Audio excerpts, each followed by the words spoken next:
Welcome to Maths Katta, my YouTube channel. Standard 10, Maths 2, Chapter number 6, Trigonometry. Last time we studied about the how to find the trigonometric ratio from given trigonometric ratio. If another examples, again, if tan theta is equal to 3 upon 4, then find the value of sec theta and cos theta. Again, there are same two methods we want to study about. First method, that is by using trigonometric ratio. Here tan theta is given to you, and to find sec theta, you know the relation between tan theta and sec theta in the identity as 1 plus tan square theta is equal to sec square theta.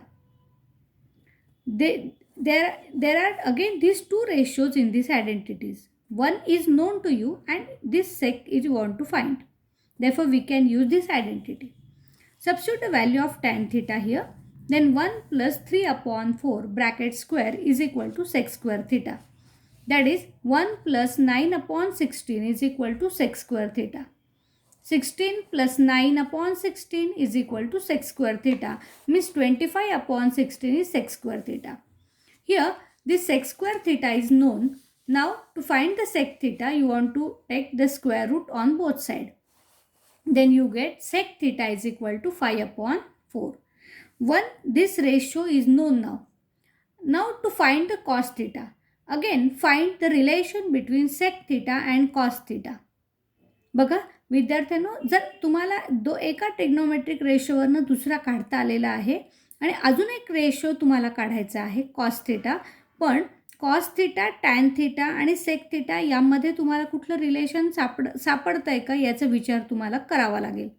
आता sec theta माहिती आहे आणि cos theta काढायचा आहे, तर तुम्हाला माहिती आहे की कॉस थिटा हा सेक थिटाच्या इन्व्हर्स आहे.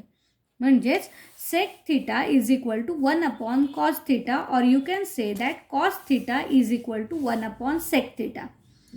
Cos theta हा sec theta च्या इन्व्हर्स किंवा sec theta हा cos theta च्या इन्व्हर्स असतो. म्हणून तिथे व्हॅल्यूज आता सबस्टिट्यूट करतोय आपण. तर cos theta is equal to 1 upon sec theta ची value 5 upon 4. Means cos theta is equal to 4 upon 5. बघा अशा पद्धतीने आपण tan theta वरून sec theta काढला आणि कॉस थिटा काढला. आता इथे जर आपण दुसरी मेथड वापरली फिगरच्या बाबतीत तर कसं करता येईल बघा. या ट्रायंगलमध्ये ए बी सी काढला आपण. 3 ए बी सीमध्ये बी हा 90 डिग्री आहे, थिटा दिलेला आहे समजा इथे, आणि तुम्हाला जी व्हॅल्यू दिलेली आहे ती टॅन थिटाची दिलेली आहे 3 upon 4. टॅन थिटा म्हणजे काय, तर opposite side upon adjacent side. मग अपोजिट साईड 3 upon 4 मध्ये 3 वरती लिहिलेली आहे म्हणून 3x अपोजिट साईड, आणि डिनॉमिनेटरमधली 4x ही ॲडजस्टंट साईड घ्यायची आहे. मग x हा मल्टिपल घेतला आहे आपण. यावरून आपण पायथागोरस यूज करून हायपोटेनियस काढू शकतो. म्हणून find AC. If you know all the sides of this triangle AB, BC and AC in the form of x, then again you can find sec theta and cos theta by using basic formulas. What is the formula of sec theta? Sec theta is the inverse of cos theta. That means a hypotenuse upon adjacent side. What is cos theta? Is a adjacent side upon hypotenuse. अशा पद्धतीने आपण जर फॉर्म्युले लिहिले तर त्या फॉर्म्युल्यामध्ये या values टाकल्यानंतर तुम्हाला ऑटोमॅटिक सर्व रेशोज काढता येतील. कुठल्याही ट्रिग्नोमेट्रिक रेशोच्या व्हॅल्यूज आपल्याला ह्या फिगरवरनं काढता येणार आहेत. नेक्स्ट एक्झाम्पल इज इफ, आता अशा प्रकारचं एक्झाम्पल बघा. If 5 sec theta minus 12 cosec theta is equal to 0, then find the value of sec theta, cos theta and sin theta. आता अशा प्रकारच्या एक्झाम्पलला काय करायचं, तर इथे राईट हँड साईड 0 दिलेली आहे, त्यामुळे हे एक्झाम्पल खूप सोपं झालं आहे. आता राईट हँड साईड जर 0 असेल तर आपल्याला एक टर्म ट्रान्सफर करता येणं शक्य आहे. बघा 5 sec theta minus 12 cosec theta is equal to 0 is given, means 5 sec theta is equal to 12 cosec theta. आता ट्रिग्नोमेट्रिक रेशोज एका साईडला आणि नंबर एका साईडला आणूया आपण. काय होतं ते बघा.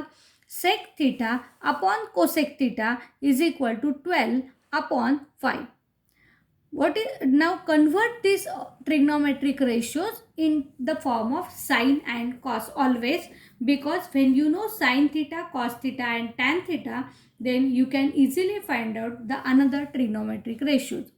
What is sec theta? It is the inverse of cos theta. Then 1 upon cos theta. What is cosec theta? It is the inverse of sin theta.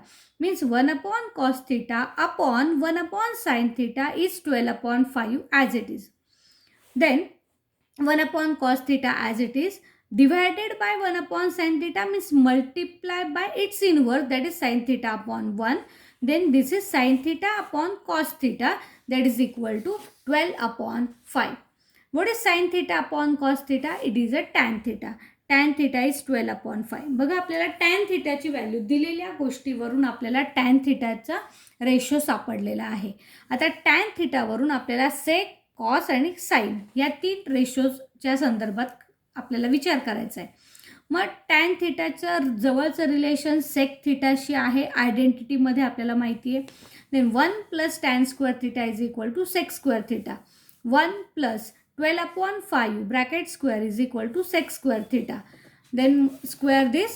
Then 1 upon 1 plus 144 upon 25 is equal to sec square theta.